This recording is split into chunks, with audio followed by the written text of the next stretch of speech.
everyone, it's Bella, the founder of the Embodied Wellness Institute, and guess what? I'm recording my video today as I'm driving to pick up my daughter from the kindergarten, so apologies if I won't be looking at you directly. I think it's safer for everyone. But I didn't want to skip this video. I wanted to record it specifically on this topic of the lack of time that we're having to do the things that we love, that we need to do professionally, time to take care of ourselves. And this is specifically related to women, even though men are having the same issue, but women have it threefold worse. And the statistics confirm this. But a lot of the progress that we had made in gender rights and especially related to work have been dramatically worsened during the pandemic. And this is because I'm sure you can relate to this, but as soon as the pandemic happened and our children were back at home, those who decided or ended up, whether it was a personal decision, a professional decision, or, deciding on who is the main income giver in the family, whatever the decision was, women were much more likely to give up what they were doing, to take care of the children, to cook, and to kind of take the load of responsibilities that at least before we had some help with it, such as with kindergartens and with restaurants and things like that. So I wanted to talk about this and think out loud here, because I believe that this is not about the pandemic, obviously. This is about women's rights in general, but also I think it's really about how well do we position ourselves when it comes to really accomplishing our dreams as human beings, as individuals. And I know that women don't have less ambitious goals than dreams, audacious goals than men do, but we as women end up fulfilling them much less. There's an interesting article I read recently about the fact that, it was like questioning, why is it that there are so many more writers and artists, and especially up until recently, they were much more like the male counterparts were much more successful in becoming famous writers and famous artists and politicians. Why is that? It has nothing to do with our brains or with risk-taking. It has to do with the fact that women have always been the caregivers at home, and so men always had it, it was just assumed that they would pursue their goal of becoming the writer, and the woman was always there to help. I don't remember how the article went, but that was the gist of the story.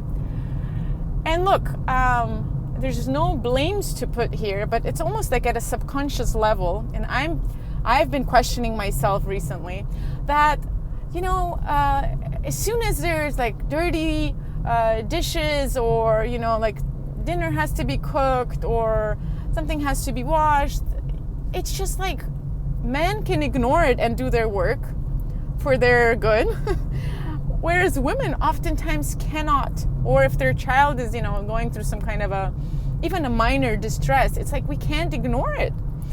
And in order to become a writer, you have to allow yourself to have that solitude and travel alone and be alone to really have that inspiration come to you and write.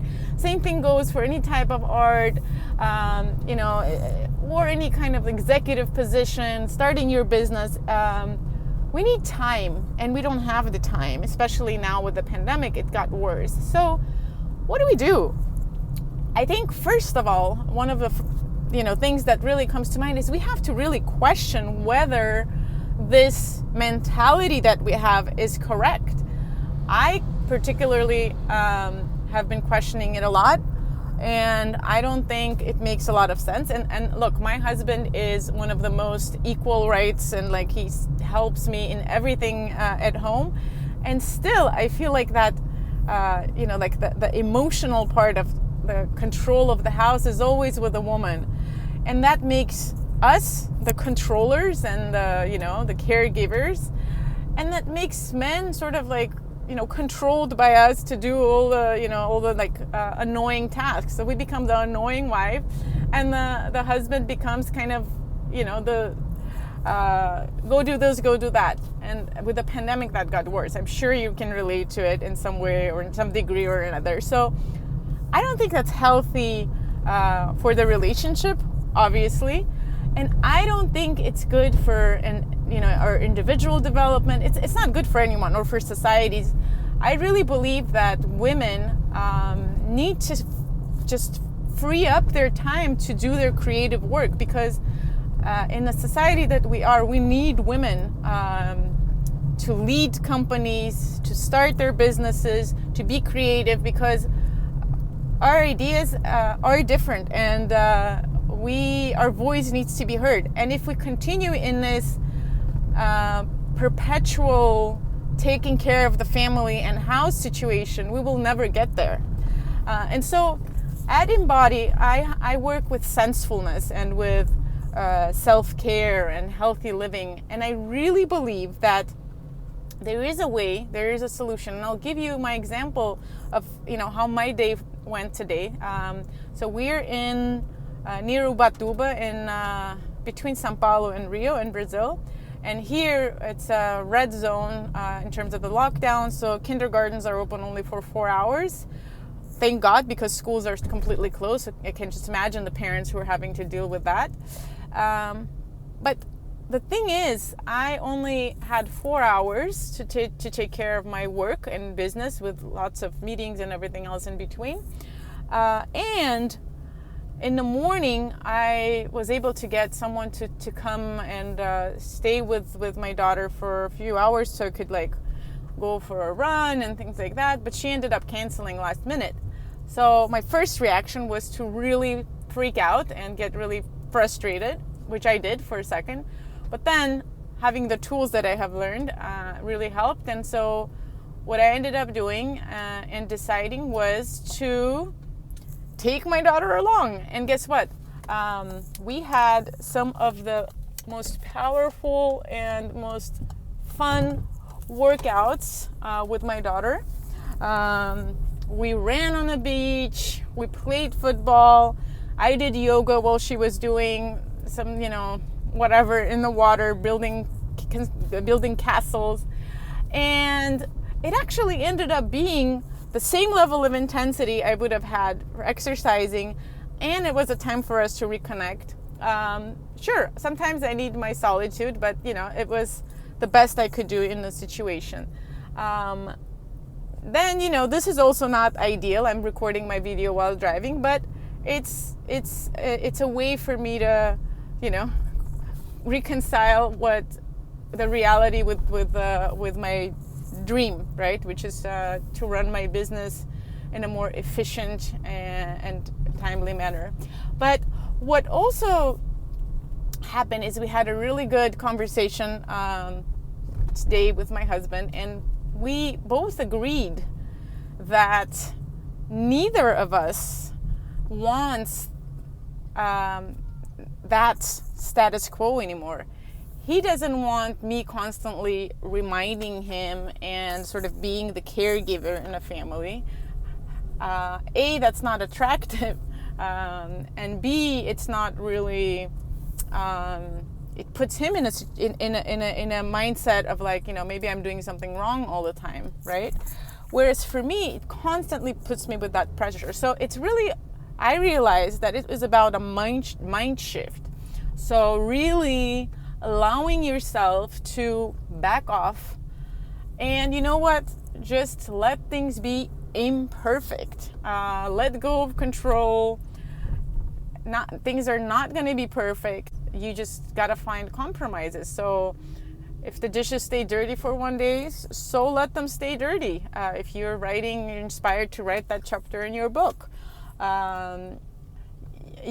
If you end up ordering pizza one day, and look, I'm a nutritionist and I'm really against eating pizza very often, then so be it. If you're gonna spend a beautiful night, with your husband, or having something creative that you can do. So point being is a mind shift, and we as women, I think, really have to make that shift to say, I'm not going to be the one to keep the house together.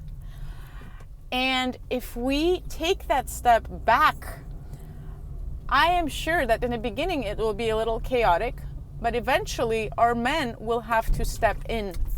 And I have seen it happen. It's an energetic thing. Like when you allow for that space to open up, you're like, oh, if I didn't remind you, you wouldn't have done it. Maybe, and you would have forgotten about that appointment with the doctor. Okay, but maybe if he forgets it 3 times, then on the 4th time he won't forget it. So that's the point. Like you have to kind of trust and allow for things to happen.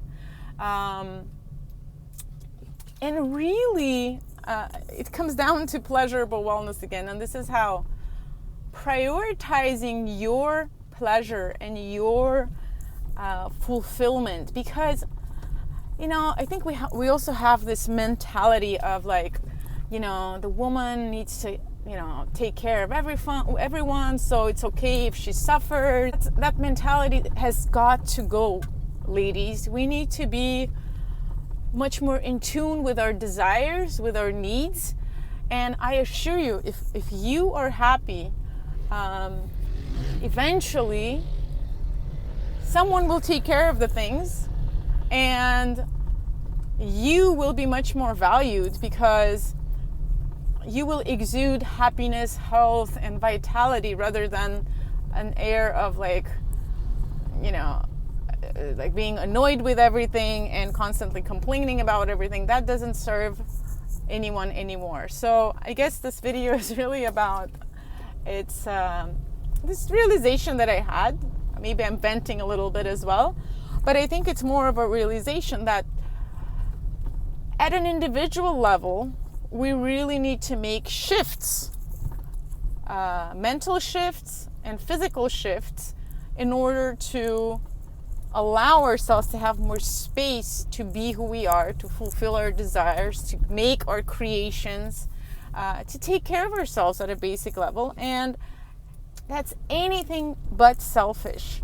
So go ahead, program your next day in a way to really carve that time out for yourself. Don't feel bad about it, and see how you coming out of that meditation you haven't done in a while, or that yoga practice routine, or that dancing, or that bubble bath, whatever it is that you really need to do it, and then see how your energy will shift and everyone's around will as well. So thanks for listening, and I really hope to see you next week.